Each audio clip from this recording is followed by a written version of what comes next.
So today we'll be talking about threat intelligence, threat hunting, and incident response. Now, what is threat intelligence? Threat intelligence is information that has been analyzed and contextualized to understand potential or existing threats targeting an organization. It helps predict, detect, and prevent attacks through actionable insights. So what's in essence, what you're trying to talk about is that threat intelligence has to do with information that have actually been analyzed.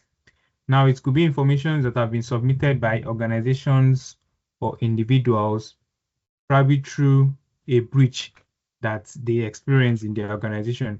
So there are some sites or organizations that collect all these threats that, or let me say, attacks that organizations are faced.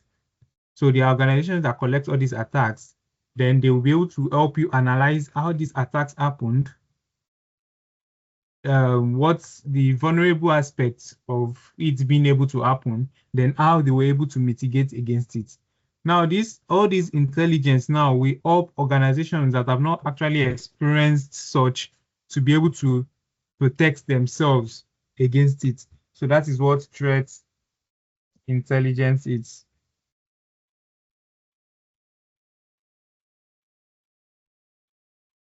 Today we started class very early. Then we have objectives of threat intelligence. Now, one of the objectives of threat intelligence is to identify adversary motives, techniques, and capability. That is, it helps you to identify the motives. Why are these attackers even attacking organizations? Why are cyber criminals attacking organizations? So this threat intelligence also helps you to identify those motives. Then it helps security team prioritize vulnerabilities and threats. That is, it helps the security team to be able to know which vulnerabilities are more deadly or are more dangerous for us to know that we have to protect the organization against. Then also support decision making for leadership and technical things. So it helps to support decision making because based on the intelligence reports that have been submitted in the past, it will help decision making whereby the technical teams can be able to decide, oh, this is what we need to put in place for this not to happen. Then it's also improve incident response readiness. So we'll be talking about incident response later. It improves incident response readiness, then enable proactive defense and automation of SOC operations. So it enables proactive.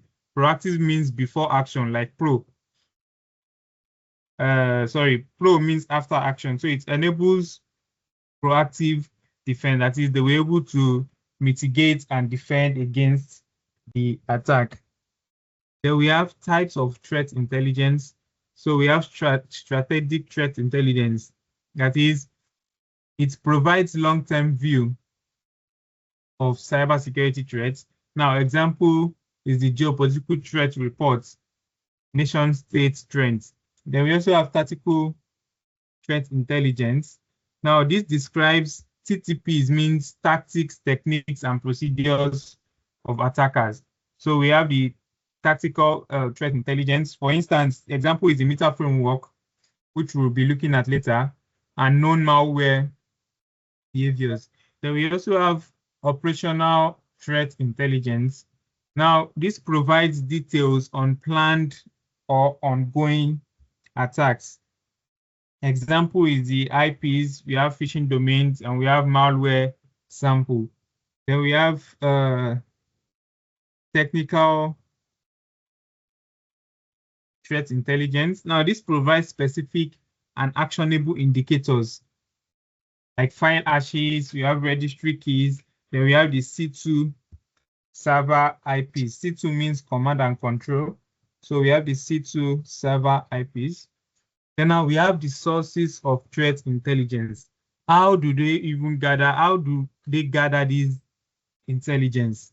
Now, the internal sources, we have network logs, we have firewall alerts. So they can gather intelligence with network logs. We talked about logs in the last class. So they can gather intelligence with network logs, that is, the logs they got from network monitoring. Then through IDS and IPS detections, they can always get intelligence from that. Then past incident reports, that is what have happened in the past, the kind of attack or the kind of threats they have faced in the past. Then we have honeypot data. Now, what is honeypot? Honeypot is actually a way of trying to make, is like designing, let's say you want to design an honeypot website now. It's just like designing a fake website that imitates your website so that the attacker will think they're actually attacking your website. That's what we call honeypots. So some organizations actually implement this in the organization. So they will kind of try to mimic what they have in the organization, or just try to make it look the same, like duplicate what they have in the organization. Meanwhile, there are no actually real data that will cost the organization anything in that honeypot. Do you understand? So now an attacker could actually attack that honeypot thinking it is the organization he or she is trying to attack. So now the reports or the data they get from how the honeypot attack went, it's also a source of threat intelligence. Then we have the external sources. So we have the open source intelligence, which is short for OSINT. Now, example of open source intelligence, we have Virus Total, which I think we've made use of it before. We have Abuse IP. Now, Abuse IP helps you to check IPs that have been compromised, or that have once been public IPs that have once been reported. And we have Showdown, we have Grey Noise, we have Alien Vault OTX. Then the commercial intelligence feeds, we have Recorded Future, we have FireEye, we have CrowdStrike Intelligence. Then we have the government and ISACs also. We have the dark web sources, that is underground forums, ransomware leak sites. Then now we have the threat intelligence framework. Just like we said, at least some frameworks that you can use to gather intelligence. So we have the meta attack framework. Now it maps attacker tactics, techniques, and procedures. We have diamond model. We have cyber kill chain. Then we have the XTIX and the TAXII. Now, let's just go. Now we have threat hunting. So we've talked about threat intelligence. So now it's threat hunting. So threat hunting is a proactive search for adversaries who have evaded traditional security defenses like antivirus or IDS. Now, instead of waiting for alerts, threat hunters look for subtle indicators of compromise, which we call IOCs, in system and network data. Now, what do you call threat hunting?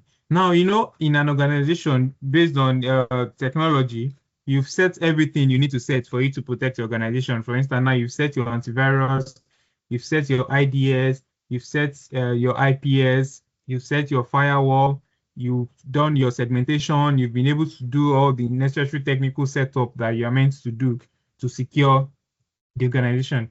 Now, let's not forget that in cybersecurity, we believe that nothing is 100% secure.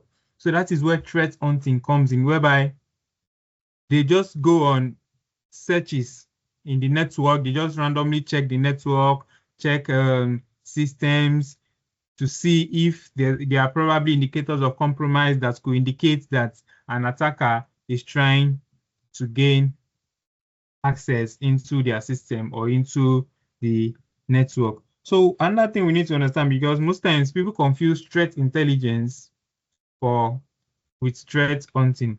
Now, we said threat hunting. The difference is that threat hunting is you going for proactive search in your system or network, while threat intelligence, we can say threat intelligence are like the tools or the how will I put it, the knowledge that has been shared about how some attacks took place and how they can be mitigated. So we have why threat hunting. That is when if you've set everything you need to set, why do you need to still go threat hunting? Now, it discovered that 60% of breaches are discovered by external parties. Now, 60% of breaches were discovered by external parties. That is, most of the breaches that occurred, the attackers were able to bypass the traditional setup. That is your IDS, IPS, firewall. Now, the way they were able to get these breaches was due to threat hunting. That is proactive hunting on the network and systems. Now, another reason why we go threat hunting is that attackers use living off the land techniques like PowerShell that evade signature-based tools. So what are signature-based tools? Signature-based tools are tools like your firewall, tools like your antivirus, and tools like your IDS and IPS. Now, signature means something that has been occurring or something that is meant to occur this particular way. Now, your antivirus, for instance, knows that, okay, this particular thing is not supposed to happen. This is a particular signature that is assigned to this particular threat or this particular happening. Now, it will help you detect those kind of signatures. That is one way of how your antivirus actually works. So now attackers that have been able to evade those signature-based tools will be able to gain access into your system. So the reason why that is part of why threat hunting is also very important. Then we have proactive hunting reduces dwell time, the duration attackers stay undetected. So it reduces dwell time because even if an attacker has gained access into your system, while going for the threat hunting, you could actually discover this and it could reduce the attacker's dwell time. That is during the crawl moment. Then we have threat hunting methodology. Now, the first step to threat hunting is just number one, hypothesis creation. That is, start with a question. For example, are attackers using PowerShell for persistence? That is, if you just create an hypothesis, probably you saw an indication that, okay, what if an attacker is actually doing this? Let me go and check. You understand? That is the first stage of threat hunting. Then the second stage is data collection. Then you gather logs based on your hypothesis that you've created. You gather logs and elementaries. You have DNS queries. DNS query just has to do with how your IP address has been able to communicate, how the IP addresses in your network have been able to, the IPs they were communicating with, the kind of domains that they were communicating with in your network. That is your DNS query. Then you have your proxy data. So the first step, hypothesis creation. Second step, you collect data based on your hypothesis. Then the next one is data analysis. That is, after you've connected all these logs, then you start to analyze. So search, you filter the logs, you correlate this data using queries or scripts. Then the fourth stage is investigation. So you identify suspicious behaviors or anomalies. Then the fifth step is a response and feedback. That is, you confirm that the indicators of compromise are there. You've confirmed that this is an indication of an attack. Then you escalate the incident. Then you now improve on your detections to make sure that such does not happen again. Now we have hunting techniques. So what are techniques that are actually used for hunting? Now we have IOC-based hunting. IOC has to do with indicators of compromise, just like we've said before. Now search for unknown indicators like IPs, hashes, or domains. That is, you could just search for IP or some IP addresses that you could just search for IP addresses, hashes. Now there are sites where you could check all these IP addresses. There are sites where you could check hashes. I think we talked about hashes the last time, so probably I might show you again when we want to do the practicals. Then you search for domains. There are sites like if a domain has actually been compromised before or has been involved in an attack, There are ways where you check if IP address has been involved in an attack. Also hashes. There are ways where you check hashes also. Then we have anomaly-based hunting. That is, identify deviations from baseline user system activities. That is, you try to identify if there's any deviation from your user system, your normal system activity. Probably a user is supposed to log in at a particular time, is logging in at another time. So those are some deviations. Then we also have TTP, which is techniques and procedures. Now TTP based hunting. Now look for attacker behaviors. Now example is lateral movement. Lateral movement is a movement on your network, on your system that will not, will not alert a detection. Probably when an attacker has gained access to your system. Now an attacker is trying to access your file without you even knowing. So moving from one file or one directory to another, moving from one network to another, that is what we call lateral movement. Then we also have machine learning based, that is use analytics to flag abnormal behaviors. So we have common hunting data sources. So some of the places where they actually hunt data. So we have the events, Windows event logs, like I showed you in last time. So these are some of the IDs for log events. So 4624, 4625, 4688. So those are logins, I think logins, logouts, and those are the IDs for probably want to check if which users logged in, which users logged out. Then we have the system logs also. So these are the event IDs. We also have the EDR. EDR is end detection and response. So we have the EDR telemetry. We have the DNS and proxy logs. Then we have the firewall traffic also. And we also have authentication and endpoints monitoring data. So these are the common hunting sources. Then we have threat hunting tools. So some of the tools we actually use for threat hunting. So we have the SIM tools, which is example like Splunk, ELK Stack. We have Wazoo. So Wazoo is a software that is used by SOC analysts to actually monitor, just like we have the Splunk. The network analysis, we have Wireshark, we have Zeek, we have Suricata. Then endpoint detection and response, we have CrowdStrike, we have Sentinel-1, we have Defender for endpoints. Then for threat intel integration, we have MISP, and we have Open Cyber Threat Intelligence, that's CTI. We have automation and SOA. For example, we have Cortex, we have the Hive, we have Shuffle, and we have Phantom. Now, we've talked about threat intelligence, we've talked about threat hunting. So next one now is incident response.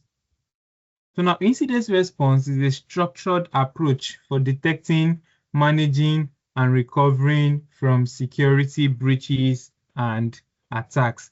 So you might be wondering what incident means. So most organizations, is part of the cybersecurity awareness. Most of organizations, you should have an incident response. It is called an incident response playbook. Now, what does incident response have to do? Incident response has to do with trying to get your business back on track, even if there's any probably attack or there was anything that happened. It could be a disaster. It could be a natural disaster. It could be a cyber attack. Anything could just happen to your organization. So you should always have an incident response plan.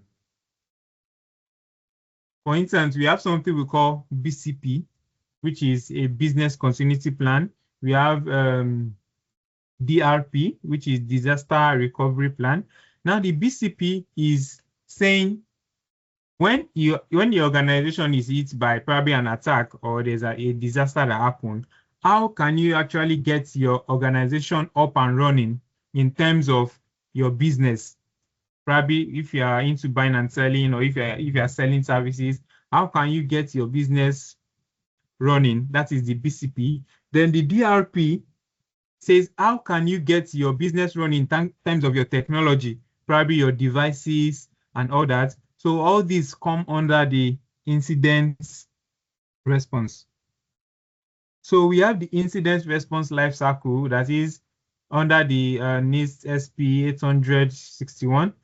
Now we have the incident response lifecycle that is what your incident response playbook should contain. So the first phase is preparation. Now the objective of the preparation, that is to ensure readiness, that is develop an incident response plan, train your team, then develop or deploy the tools that are actually needed to make this incident response plan. Then the next one is detection and analysis. Now identify anomalies, that is monitor SIM alerts and verify indicators. Then the third phase is containment. That is, you will try and limit the damage. So let's assume you were hit by a DOS attack. So first, you know how to prepare for the attack. You would know what to check, whether how to detect and how to analyze the indicators of that particular attack. Then containment, you limit the damage of the attack. So you can isolate systems and disable accounts depending on the type of application phase. That is, remove the threat, delete the malware if it was a malware that was used, close the backdoors. So what are backdoors? Backdoors are it could be a setup that an attacker inputs into your network or your system so that he or she would have easy access the next time he or she is trying to gain access. Now, most times, backdoors are always difficult to locate on your system or network. So it takes expertise to actually be able to locate or to be able to get that there's a backdoor on your system, because it could not be hiding anywhere and you wouldn't know. Then next one is recovery. Resume operations. So restore systems, monitor post recovery. Then lessons learned, that is improve your defense. Then document the adjust processes. So now we have the incident response team. So actually there are sets of people that are in the organization, in the standard organization, that makes up the incident response team. So first, we have a representative from the from the administration, which is the incident response manager or incident response commander. So now this person leads and coordinates the entire incident response process, makes key decisions, and communicates with executives and stakeholders. So the next person on the team is, we have a representative from the SOC analyst. So a tier 1 person who detects the trial and triage alerts. Now investigates, tier 2 investigates and confirms incidents. Tier 3 performs deep analysis and threat hunting. Now we would also have a representative from the forensic analyst, from forensic analysis. Now this person collects and preserves digital evidence. Now performs forensic imaging, memory analysis, and timeline reconstruction.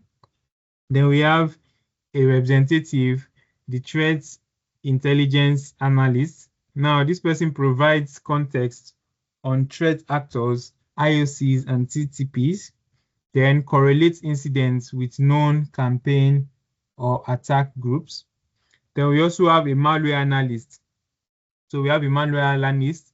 This person analyzes malicious files or code. We have a representative from the IT administration. We have a representative from the legal and compliance officer. Now this person advises on legal obligations, privacy laws, and breach notification requirements, then coordinates with law enforcement and regulators if needed. So you might be asking, why would you need a legal representative in an incident response plan? So the thing is, look at this now. If an organization was hit by an attack, probably customers' data were stolen or customers' money were being taking. Now, you know that these customers could actually sue the organization. So there are so many things that could be happening at that moment. Response plan, they also need a legal representative so that can help them to combat all those legal aspects of the incident that or the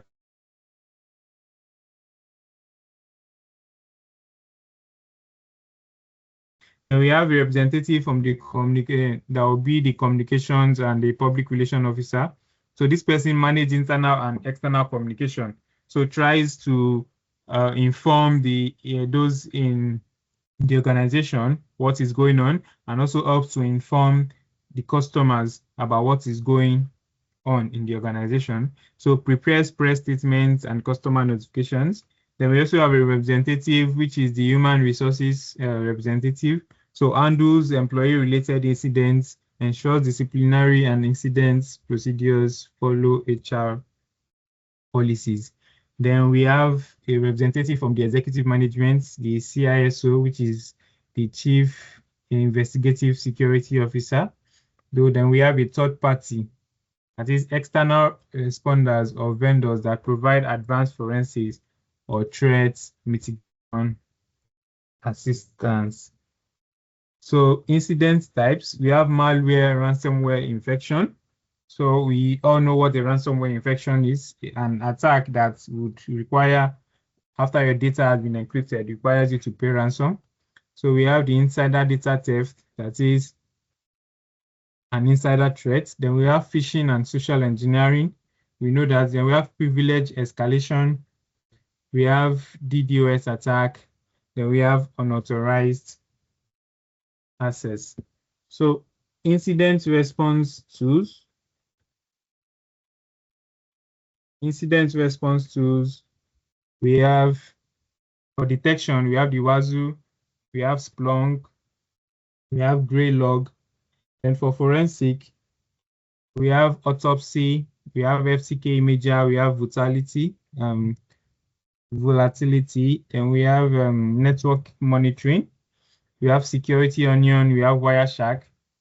For containment, we have the SOA playbooks, we have the EDR isolation, then evidence collection, we have the OS query, and we have the log2 timeline.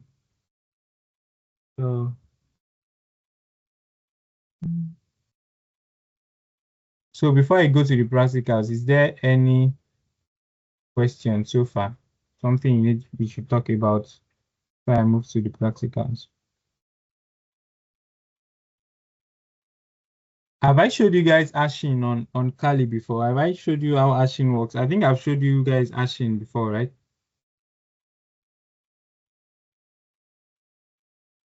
Yes, sir.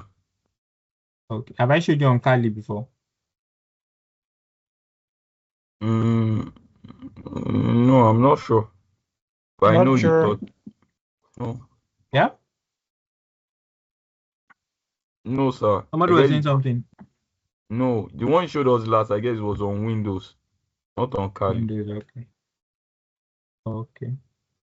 So any question before we move to the practical aspects? All right, so let us.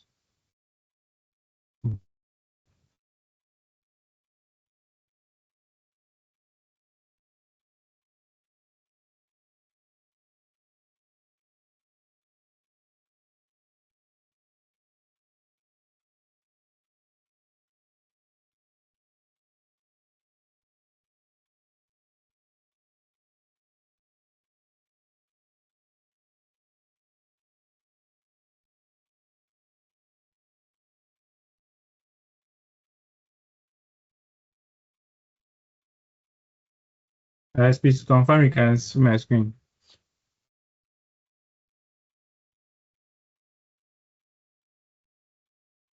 Yes, sir. All right. So let us quickly do something on hashing. Okay, so we have different hashing algorithms. We have the MD5, We have the MD5. We have SHA-1. We have SHA-256. So we have other hashing algorithms. So MD5, I think MD5 means message digest 5. Then we have SHA, which means secure algorithm 1. Then we have secure hash algorithm 256. So for this one, we'll be making use of SHA-256. All right. So let us create a file. So let us say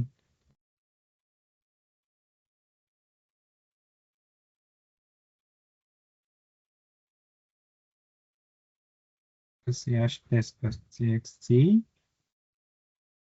So let me put something inside here.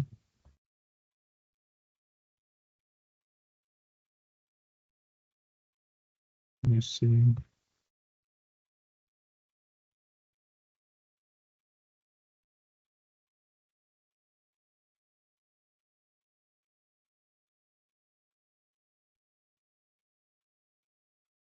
Let's put this. Right.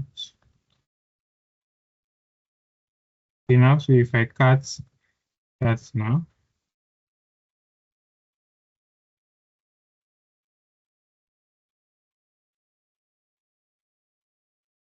oh, I named it txt. So let me change that name. So I want it to be txt.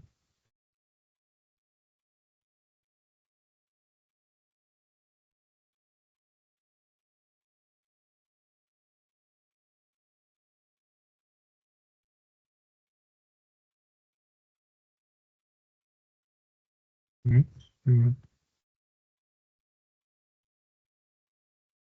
All right, so we have it as hashtag is txt.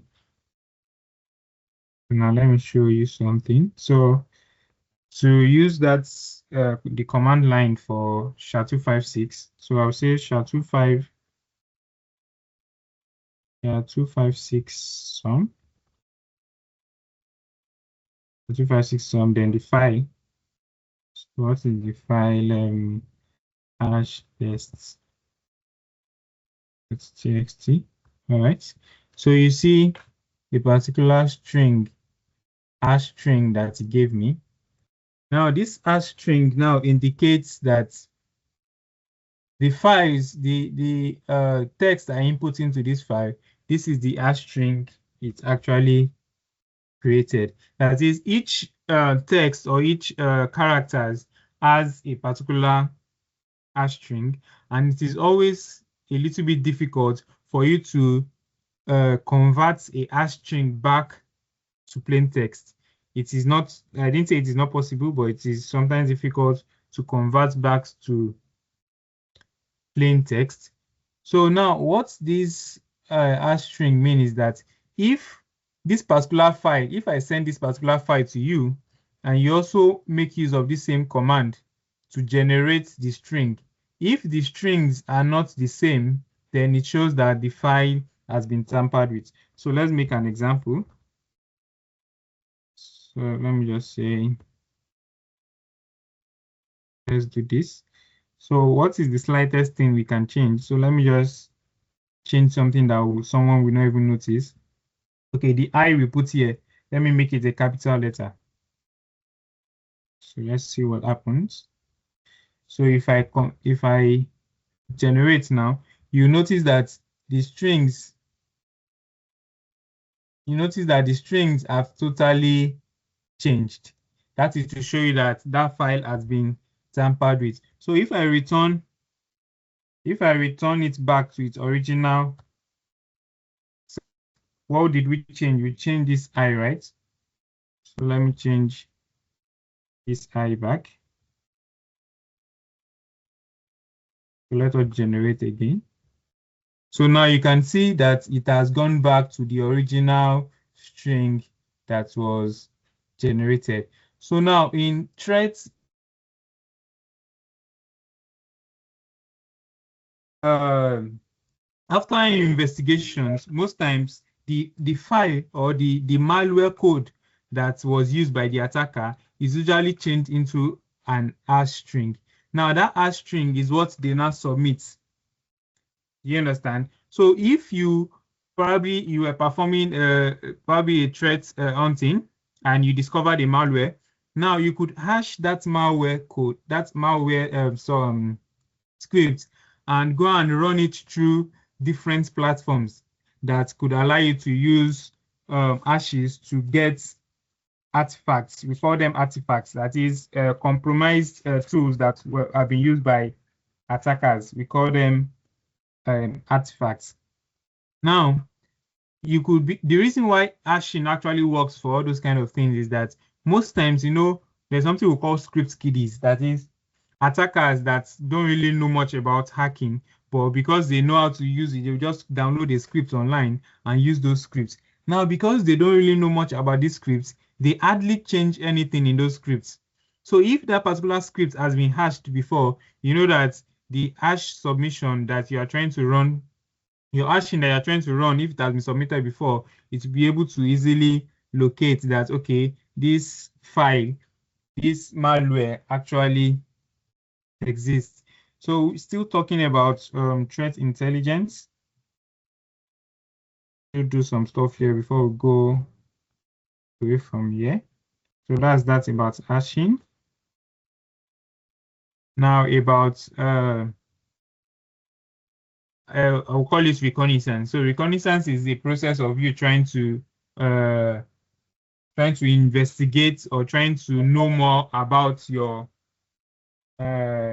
victim.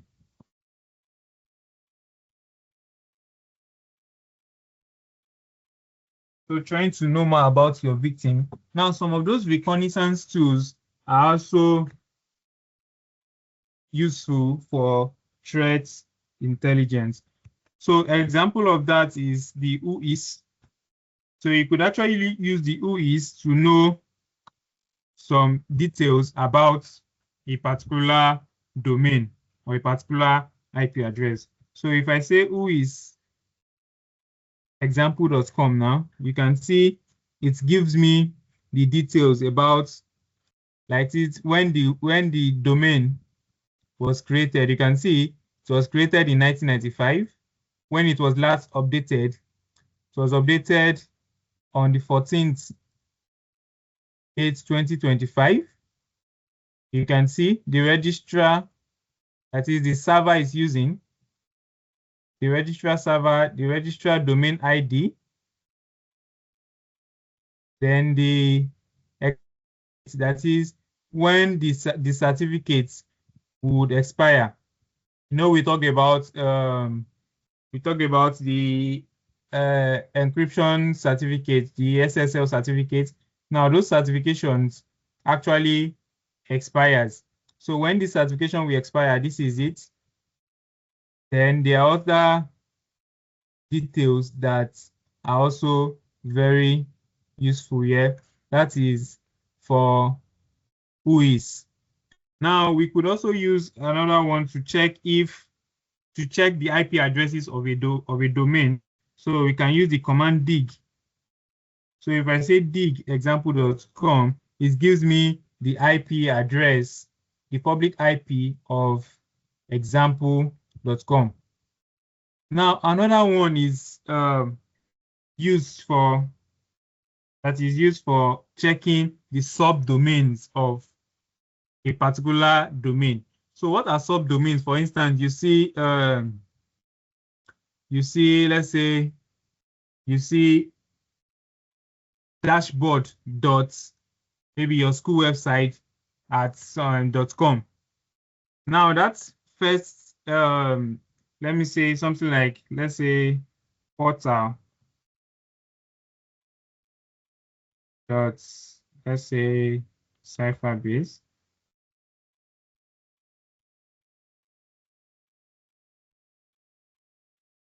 So now this portal.cipherbase is an example of a subdomain, because the main domain is actually cipherbase.com. Now the portal.cipherbase is now an example of a subdomain. Now the tool we want to use is known as sublister.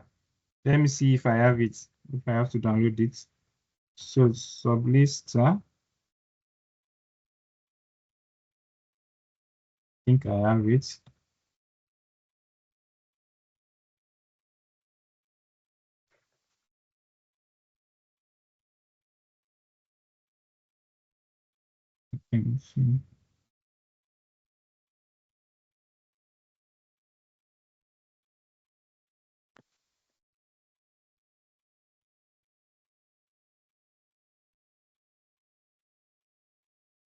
Okay, I think I have it. So this is how to check the parameters you can use with this. So the parameter I want to use here now is this -d, which is to check domain, to check the subnames of the domain. So the command I'll use now, I'll say sudo sublister, then -d, which signifies domain. Which domain should we use? Okay, let's say github.com.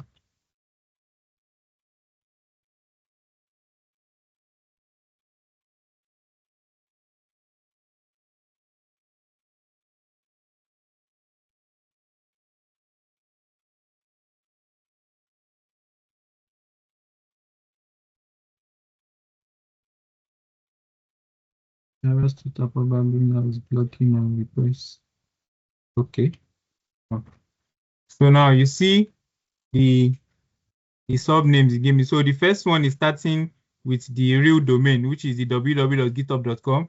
So these are the legit subdomains that github.com. So imagine you get an email from a subdomain from github.com. You could use this command as part of intelligence to actually check if that subdomain actually exists. So as you can see now, these are all the subdomains under github.com.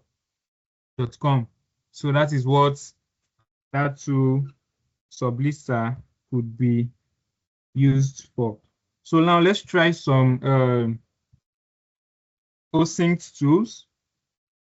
Let's try some OSINT tools that we use for threat intelligence also. So now virus total, you could check, this is used to check if a file, you can check if a file has been compromised. You can check if a URL has been compromised or is actually is actually not secure. You can check if a link is not secure. That is what you can use virus total for. Then the next one is you can use is we call it fish tank.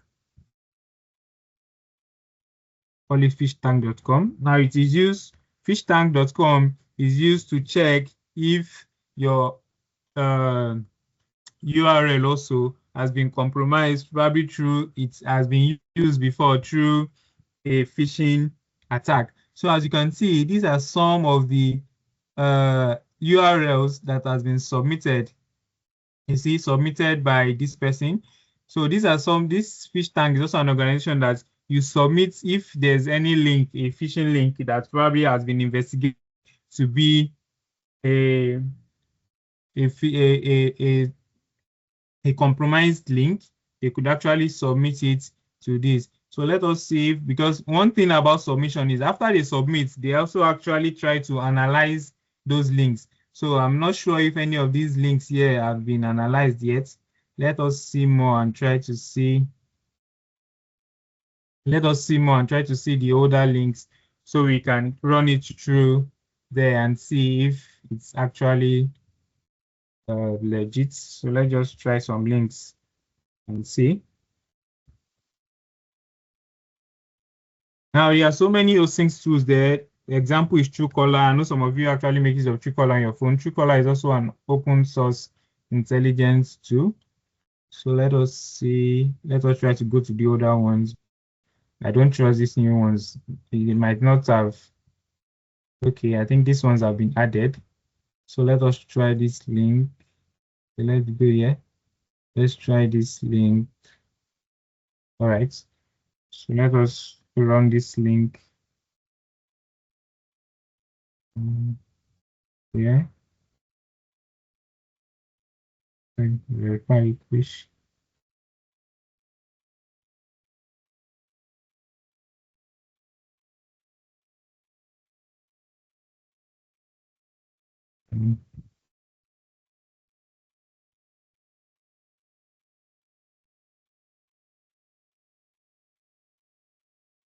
Let us see.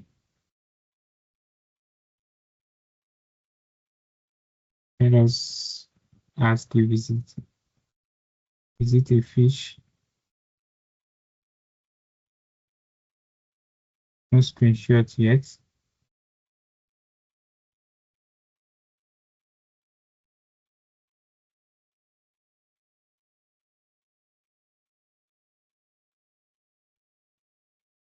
All right, it seems this link has not been investigated yet. So if it has been investigated, it's supposed to tell us if it is a phishing link or not. So you could always come and check links here. Or probably they want us to sign in and there's no time for that. So let's try to check further. Let's try to check. Okay, now, okay, this is one. This is a valid fish. So let's check this one. Let's run this one through.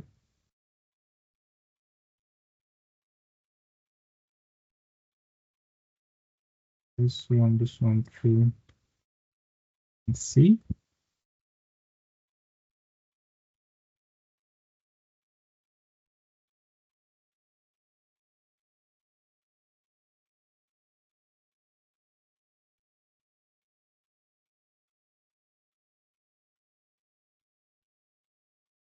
Nothing known about.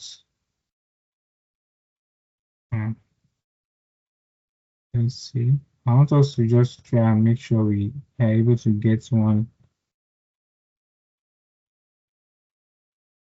When you come here, don't go and click. Don't click any link. Oh. You can just copy. So don't click any link. Just copy.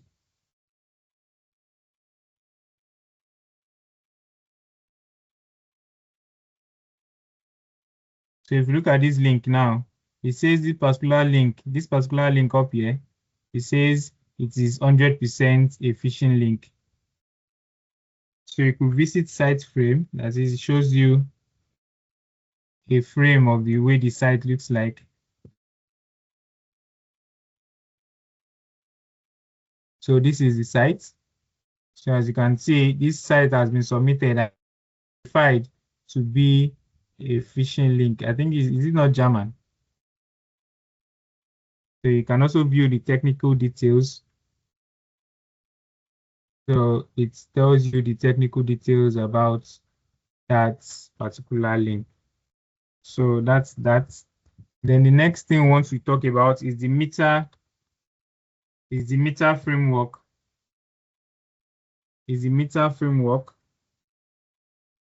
Now, what does the meter framework do? Just like we said, that's an intelligence site where different attacks have been submitted. So if you scroll down now, you would see different types of attack that are actually taking place. And if you click on any one, they will tell you how it was done and how to mitigate against it. So which interesting one can we just check? Let's see. Gather victim host information. So maybe when an attacker is trying to perform reconnaissance on you and try to gather your. So you see, adversaries may gather information about the victim's host that can be used during target. So all those informations. Then you see.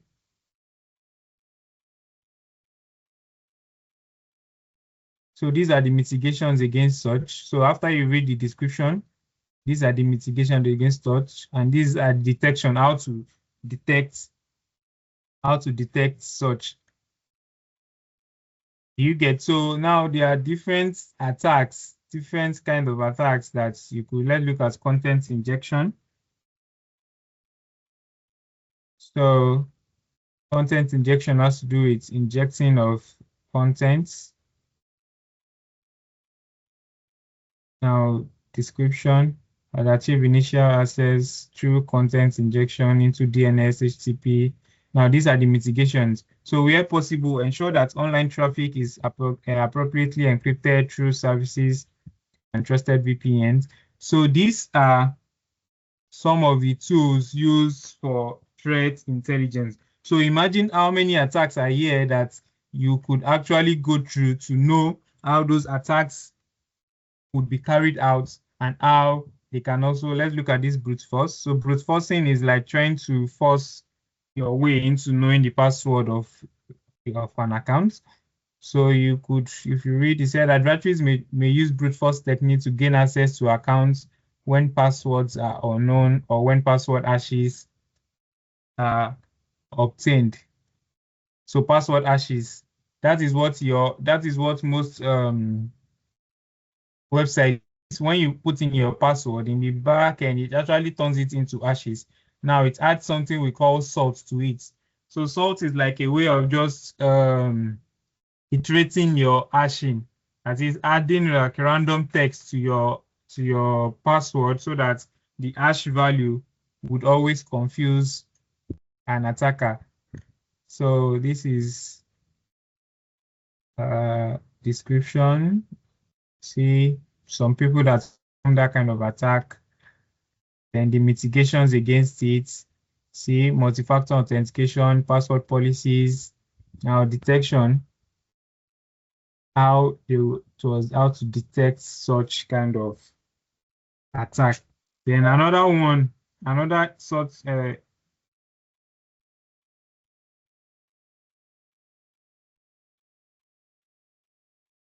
another intelligence tool is abuse ipdb.com. So now this tool is for you to be able to check if, let's see if I can zoom in. Okay. So now this tool is for you to be able to check if a particular public IP, you see IP domains and subnets. So if a particular IP has actually been reported before, so you could see these are some of the IPs that have been reported, some of the public IPs. So let us run this one through. This one is from the UK. Let us run this through and see the kind of reports just from this. So if we check now, so you discover, it said this IP was found in our database. This IP was reported 19 times. You could imagine 19 times this IP was reported. So the confidence of this abuse is 93%. So you could see the ISP is Sky UK Limited. ISP is like your MTN or Glo in Nigeria. Then you see some details. So it said this IP address has been reported total 19 times, 15 distinct sources, was first reported on October 11th, 2025, and most recent, can you see October 11, which day? Yeah. So if attacks go on almost every second, attacks go on around the world. So these are some of the tools that are used for threat intelligence. When they say they are performing threat intelligence or they are performing trying to investigate, these are some of the tools that you actually use. There are so many tools out there. There's a tool that encompasses all the tools. It's called OSINT. So this is OSINT framework where all these tools that will be mentioned in SINT are actually in one. So if you are looking for something, probably to investigate something under domain name, you click on domain name. You see the UIs that we used before. We have subdomains. If you are looking for something on IP address, if it's IPv4, you check that. Then let's see public records. If you are checking for public records, digitals, currency, there's a lot here. There's a lot here. So let's say email addresses. You want to do an email search to verify. Which one again? Okay, telephone numbers. As you can see, you see Truecaller here. Now I told you Truecaller is also and open source intelligence, but most times the only time you can enjoy it is actually when you have a paid version of some of these tools. So this metadata is used to check the what do you call it, the details of a particular probably file of a particular file, like even hidden details that you don't know might actually be included in the file. So these are examples. These are OSINT tools. So you could always come here and give all these a try. So search engines, if you are looking for some things, is a search engine. Then we have geolocation tools. So you want to look for a particular location. So these are different tools for looking for location. Which one can we just try? Let's try username.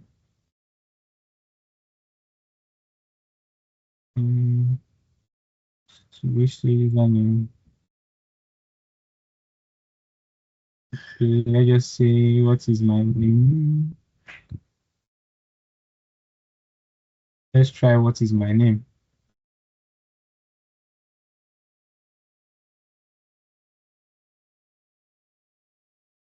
Let's try this.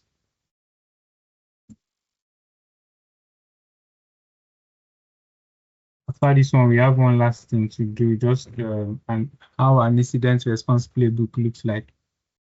So, what is my name? To enter username in the search box to help you search. So, which username? Let's say we just use 2123. Let us search.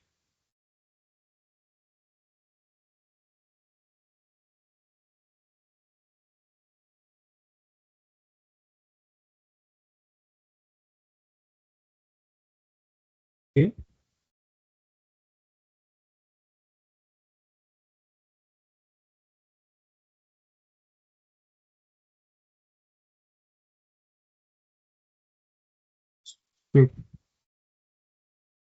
So if you can see here now, you see some of the results of that username. That is, it will try and help you to search where that username has been used before.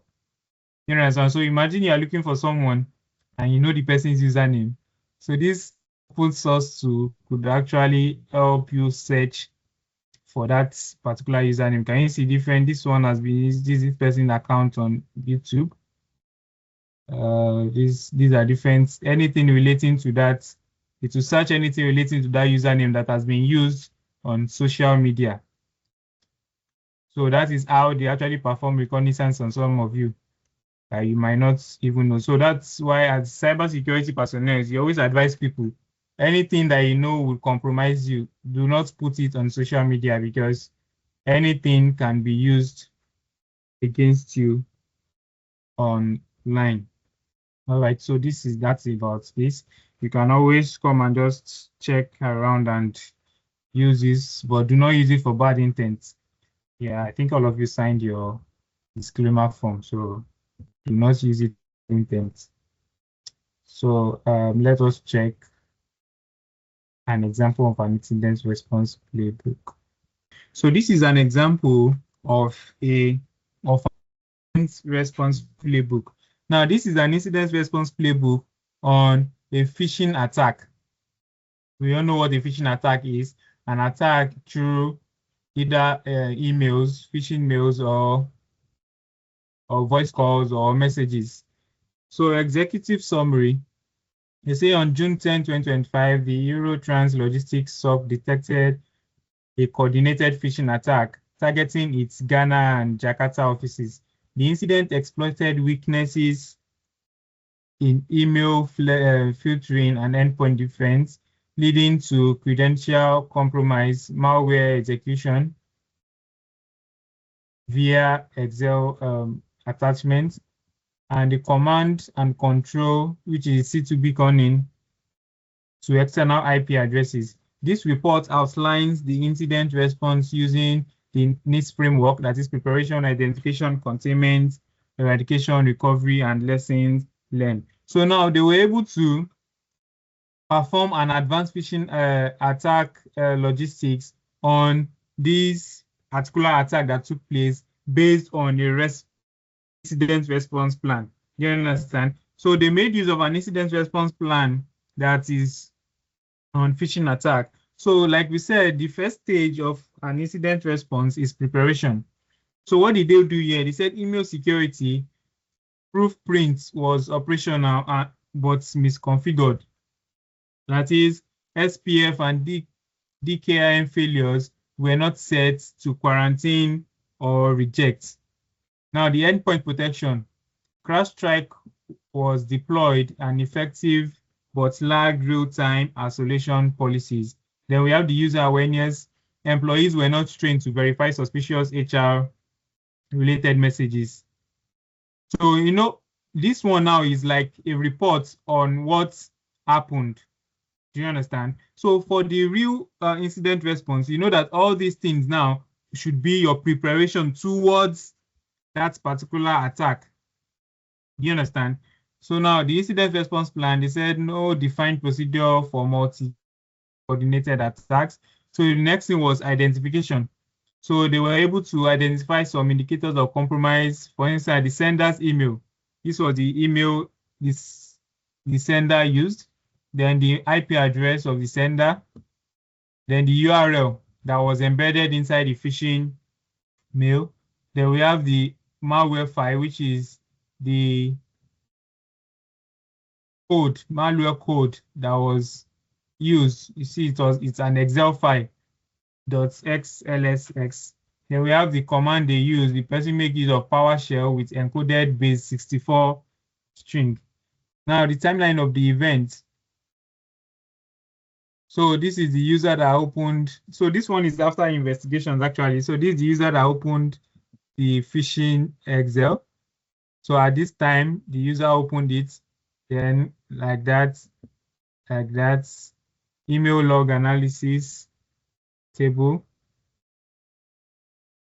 So this is this. Then the next stage was containment strategy. That is, isolate all affected systems. They isolated all affected systems in the organization, block malicious IPs and URLs at the firewall level. Now revoke tokens and reset credentials.